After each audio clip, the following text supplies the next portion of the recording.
conhece a mãe dela? Mas é uma referência para ela. E o tio negão dele? Tá bom. Mais alguém aí?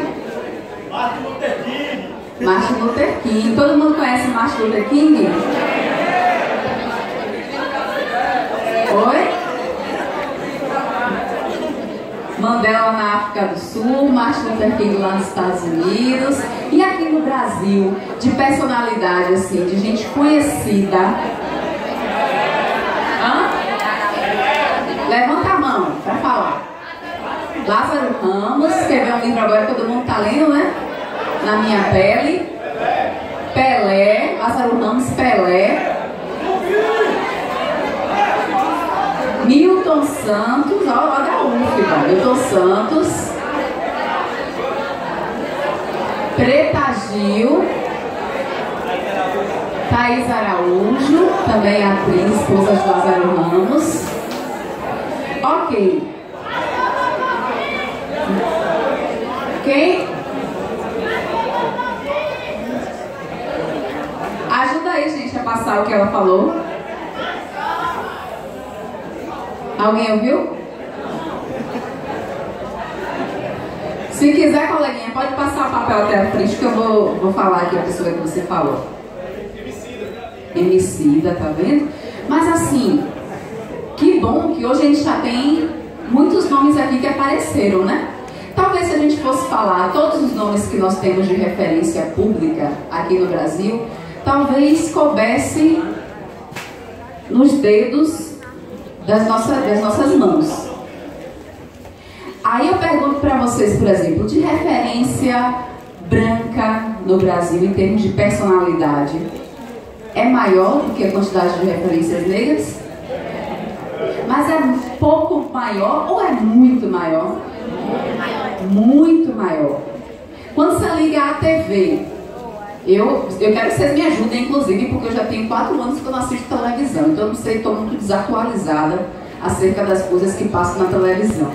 Mas, quando vocês ligam à TV, que vocês vão lá assistir a novela, a maioria dos atores e das atrizes são negros? São? Não. Malhação, vocês gostam de Malhação? Sim. Na época que eu estava na escola, eu gostava muito de Malhação. E eu lembro que só tinha cota na Malhação para um negro ou uma negra. E era geralmente a pessoa mais engraçada, alguma coisa assim. Não era a maioria. Hoje continua assim? Os jornais, os telejornais. A maioria dos jornalistas que aparecem nos telejornais são negros? Professores. Quantos professores negros vocês tiveram na vida de vocês todos? Bem pouco, né? Alguém teve muito, tipo assim, tive mais professor negro do que branco. Você teve um pouquinho, não foi? Um pouco maior. Mais alguém? Bom, ok. Então a gente está aqui falando, sabe de que a gente está falando? A gente está falando de lugares na sociedade de relevância, que é a mídia, a educação, artistas em geral também, cantores. Vocês conhecem muitos cantores assim famosos, negros e tal? Hoje a gente já conhece até um pouco mais, né? Mas vocês sabiam que no Brasil a maior parte da população brasileira é negra? E vocês sabem como é que o IBGE reconhece a população negra no Brasil? Como pretos e pardos. Então, preto é a pessoa que tem a tez da pele, que é a cor da pele, com o percentual máximo de melanina, que é a substância química que dá a coloração escura da nossa pele. E pardos são todos aqueles que não são pretos, mas que têm um percentual significativo de melanina. Então aqui eu vejo um bocado de negro. Talvez até muitos negros que nem saibam que são negros, sabia disso? Tem muita gente que não se reconhece enquanto negro. Diz, não, eu sou moreninho, eu sou moreninha. E aí eu não te culpo por isso não, quando você fala que você é moreninha. Porque realmente ser negro na sociedade é muito difícil, não é? A gente falou aqui de aspectos com relação a lugares de poder na sociedade. A estar na mídia, a estar na televisão, a estar aqui, ter um curso superior. Eu lembro que quando eu era criança, que eu tinha o sonho de fazer uma faculdade, eu era criança da periferia, né? Minha mãe era empregada doméstica, então assim, uma conjuntura familiar difícil. E eu tinha o sonho de fazer a faculdade, e a primeira coisa que vinha na minha cabeça quando eu pensava numa faculdade, sabe o que era? Era ter cela especial. Olha que coisa maluca, né? Vocês já ouviram falar disso? Que quem faz faculdade tem cela especial. Mas assim, em geral, pessoas brancas de classe média não têm essa preocupação de ter cela especial. Porque elas não se preocupam em ser presas. Mas a população carcerária no Brasil, 60% é negra. E nos últimos 14 anos, esse percentual significativamente de mulheres negras dobrou. Então, o encarceramento da população negra do Brasil é elevado. Assim como o genocídio. Vocês sabem o que é genocídio?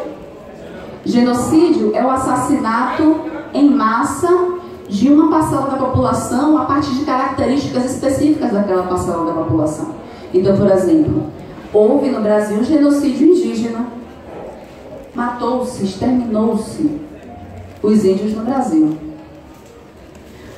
E hoje, desde que a população negra chegou no Brasil, e aí vale ressaltar que a gente tem um professor de história, que essa população negra chegou no Brasil, não chegou espontaneamente, tipo assim, pegou sua mala na África e disse, vou dar uma passeada ali no Brasil. Foram sequestrados.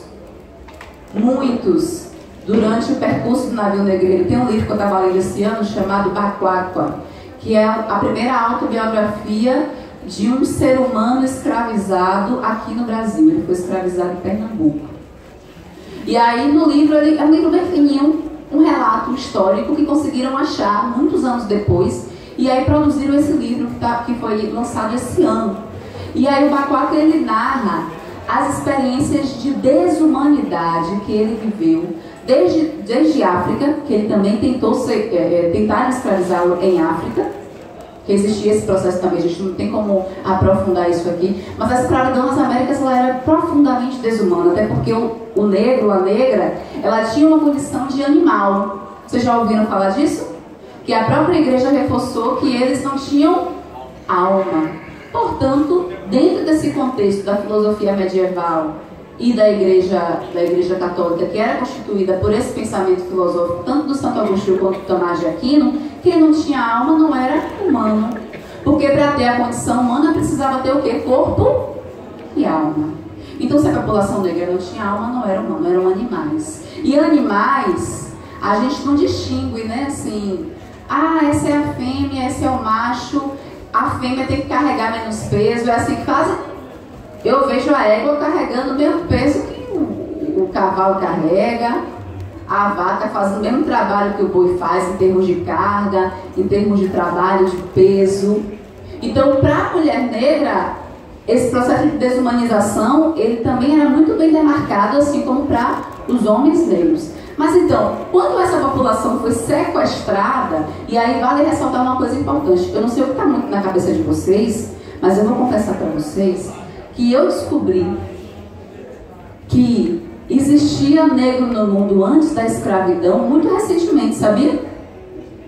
Eu achava que a história da população negra no mundo começou na escravidão.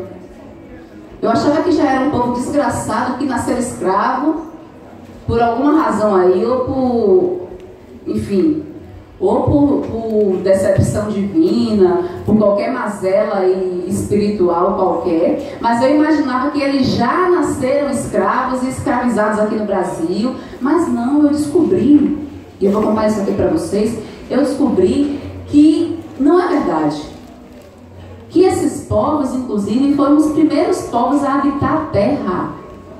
Eu descobri, recentemente, que o fóssil humano, sabem o que é fóssil? O fóssil humano mais antigo encontrado no mundo tem 300 mil anos e foi encontrado no leste africano, onde atualmente é Marrocos. e que o segundo fóssil humano mais antigo do mundo tem 180 mil anos e foi encontrado na Etiópia, que é na África subsaariana, também na África. Então as pessoas, gente, os humanos mais antigos do mundo estão na África. Vocês sabiam disso? Aí a gente fala que o velho mundo é o quê? Que continente? A Europa. E a gente tem um sonho de ir para a Europa, conhecer o que nós chamamos de nossos ancestrais, mas nós nem imaginamos que os nossos ancestrais primordiais são os africanos. E aí, já que eles são os nossos ancestrais, óbvio que eles se articularam em comunidades primitivas muito anteriormente do que os próprios europeus.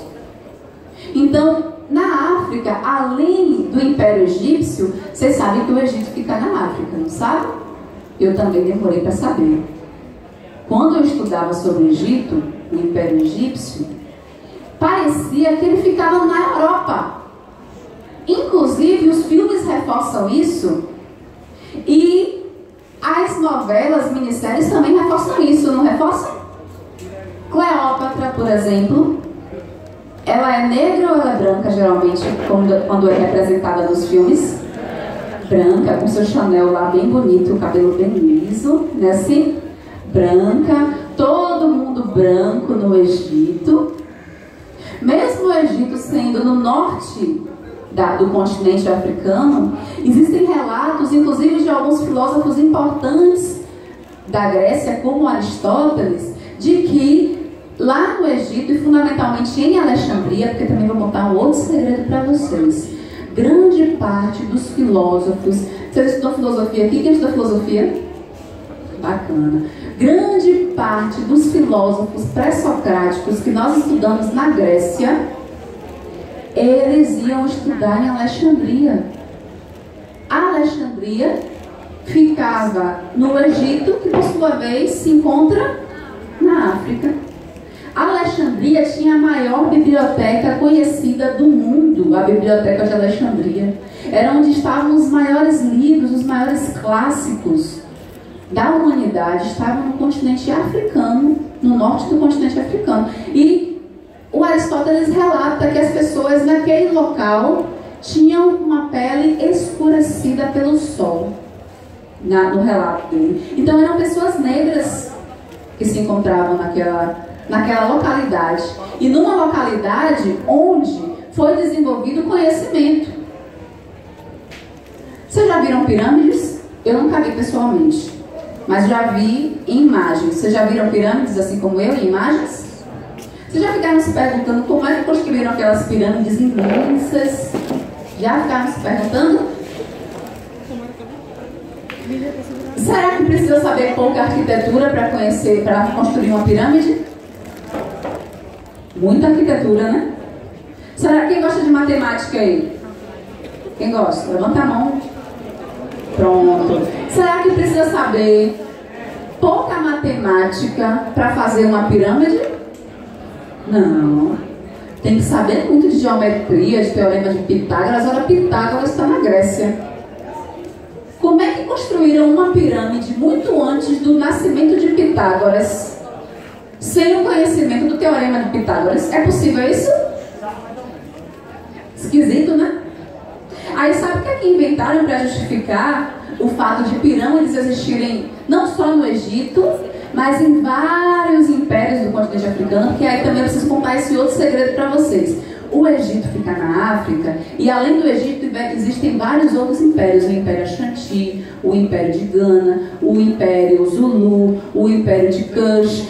Vários impérios existiam, tinham vários reis e várias rainhas. Era um continente de reis e rainhas do continente africano. Muito bonito. Uma cultura muito bonita. Culturas, inclusive, matriarcais, as quais a mulher, ela tinha um protagonismo social. Vocês sabiam disso também? Muitas mulheres no continente africano, elas eram rainhas independentemente da existência de um rei. Elas comandavam civilizações. Mas a nossa formação cultural, ela é uma formação advinda da cultura o quê? Europeia, que é uma cultura patriarcal, uma cultura da submissão da mulher com relação ao homem. E aí a nossa sociedade incorporou esses aspectos. Lá na Bahia, por exemplo, como a gente é muito fortemente vinculado a alguns aspectos da cultura de matriz africana, a mulher, ela acaba sendo muitas vezes chefe de família. Eu acho que aqui em Sergipe não deve ser muito diferente. Mas às vezes a gente acaba desvalorizando isso em detrimento de uma cultura patriarcal. E qual foi a desculpa que deram para as pirâmides? Pois é, obrigada, eu já tinha esquecido disso. Sabe qual foi a desculpa que deram para as pirâmides? Falaram, olha, os africanos, as africanas, não têm conhecimento para produzir pirâmide. Não sabem produzir pirâmide. Então sabe o que aconteceu? Foram os extraterrestres.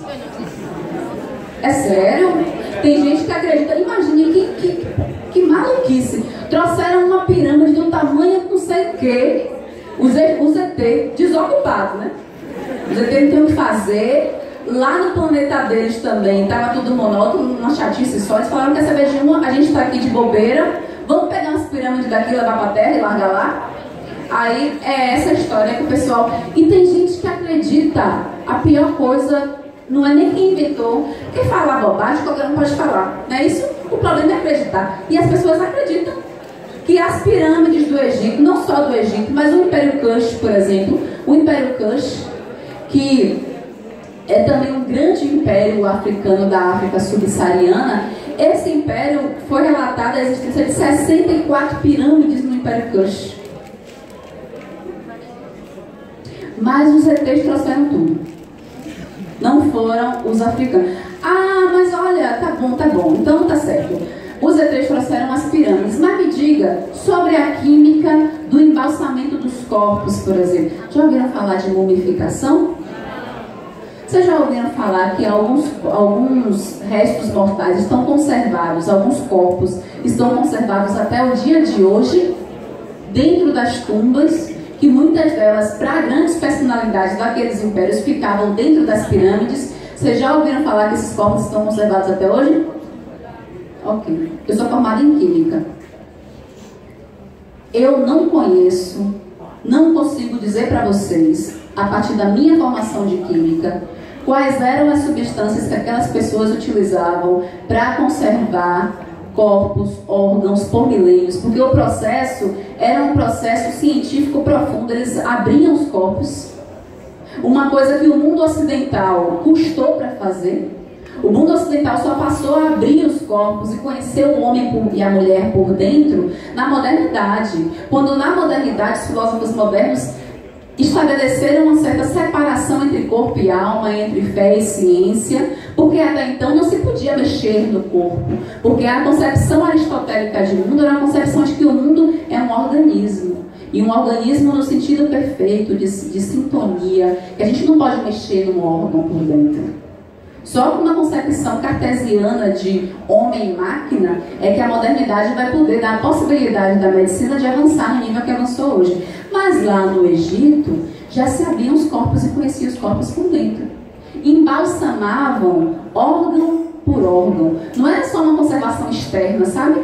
Eles achavam que tinha que conservar todos os órgãos para que quando essas pessoas, essas almas retornassem para esses corpos, os corpos estariam o quê? Intactos, em perfeito estado. E eles conseguiam fazer isso com a ciência que aqueles povos desenvolviam. Não só isso, tinha uma medicina avançadíssima. Hoje a gente já tem uma especialização elevada na sociedade capitalista em torno da medicina, não é isso? Quando você quer ir, você quebrou o pé, aí você vai no ortopedista. Tem até hoje especialização elevada, que é ortopedista de pé. Você vai lá no médico só do pé. Naquela época, já existia uma certa especialização. Já existia. Imhotep, já ouviram falar desse rapaz? Não. Foi o primeiro médico da história da humanidade registrado. Imhotep viveu 7.000 anos antes de Hipócrates. Já ouviram falar de Hipócrates? Hipócrates é um grego, um médico grego, que todos os cursos de medicina, quando as pessoas vão formar, eles fazem um juramento em nome de Hipócrates. Mas o primeiro médico que tem registrado na humanidade foi Imhotep, que era um africano. Mas isso é o quê? Negligenciado, isso é apagado da história. O protagonismo é sempre europeu. E aí, nesse sentido, Hipócrates e sua equipe médica já tinham uma subdivisão das tarefas da medicina. Recentemente, isso há 2 décadas, foi encontrado nas pirâmides de Gizé, não sei se vocês já viram, são 3 pirâmides muito próximas, que foram construídas no Egito, e essas pirâmides, quando havia um alinhamento das estrelas com essas 3 pirâmides, significava que o ano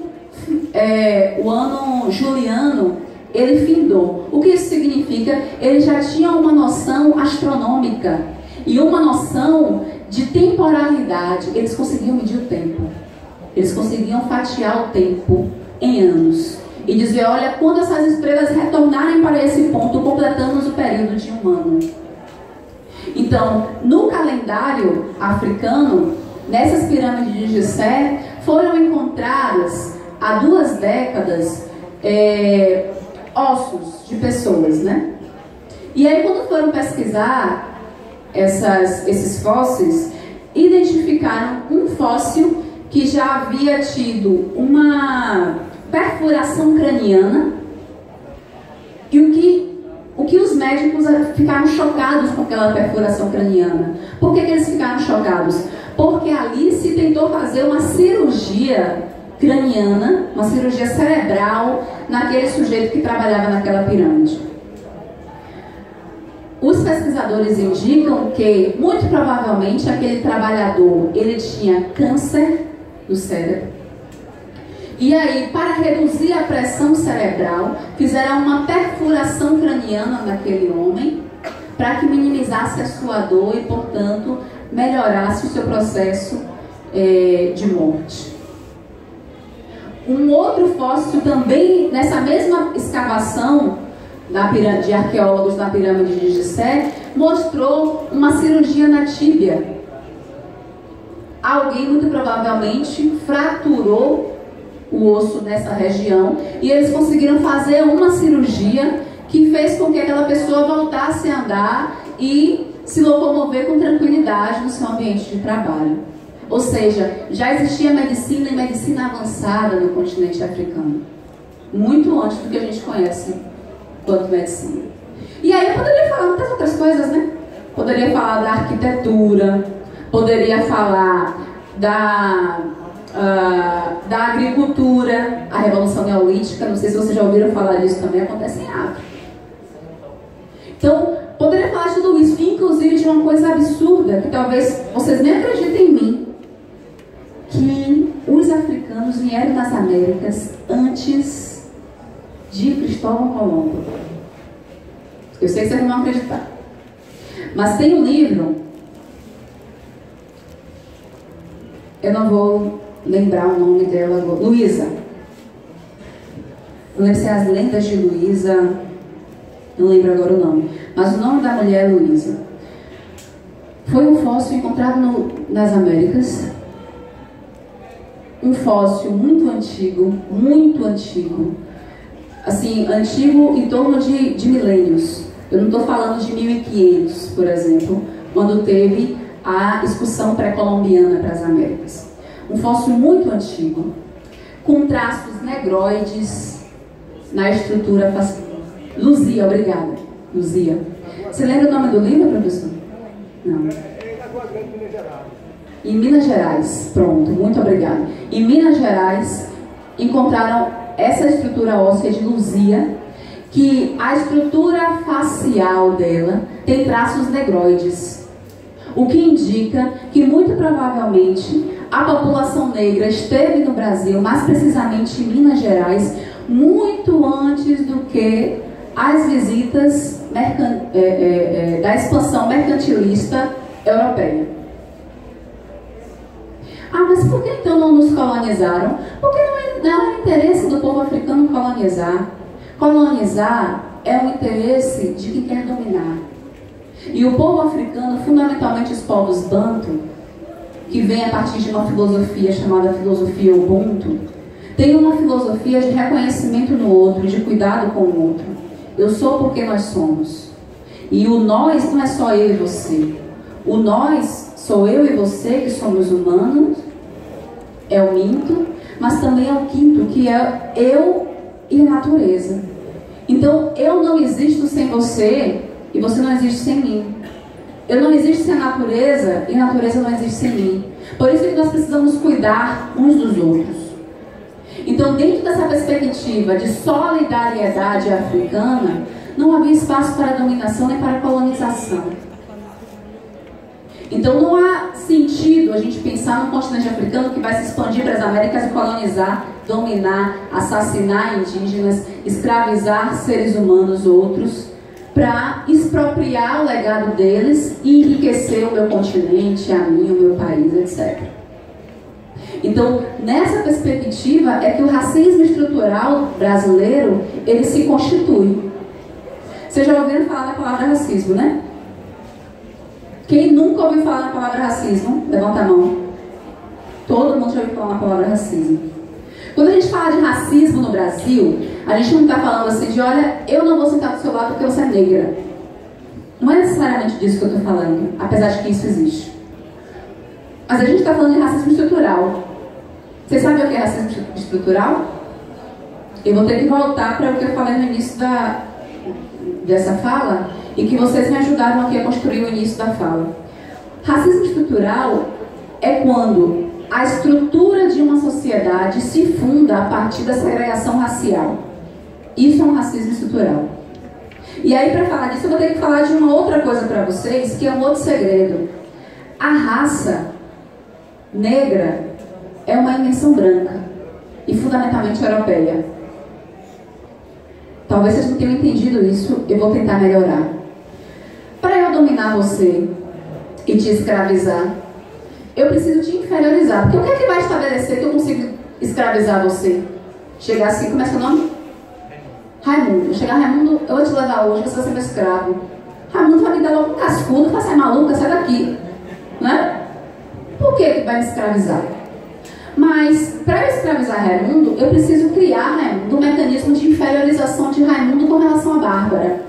Eu preciso dizer que você é inferior. E eu não só preciso dizer que Raimundo é inferior, como é preciso que vocês todos acreditem que Raimundo é inferior, para que vocês permitam que eu leve Raimundo, porque se não fosse assim, ninguém ia deixar eu levar Raimundo para Salvador para escravizar Raimundo. Eu preciso que todos vocês acreditem que Raimundo é inferior, e eu preciso que Raimundo acredite que ele é inferior.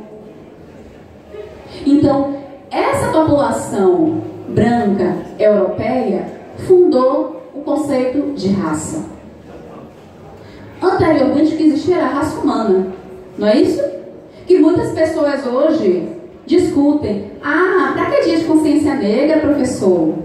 Para que dia de consciência negra? O que existe é a consciência humana, somos todos humanos. Vocês negros ficam aí falando esse negócio de consciência negra, vocês que criam o racismo, porque ninguém aqui vive racismo, mas vocês falam tanto disso que não deixam o racismo morrer.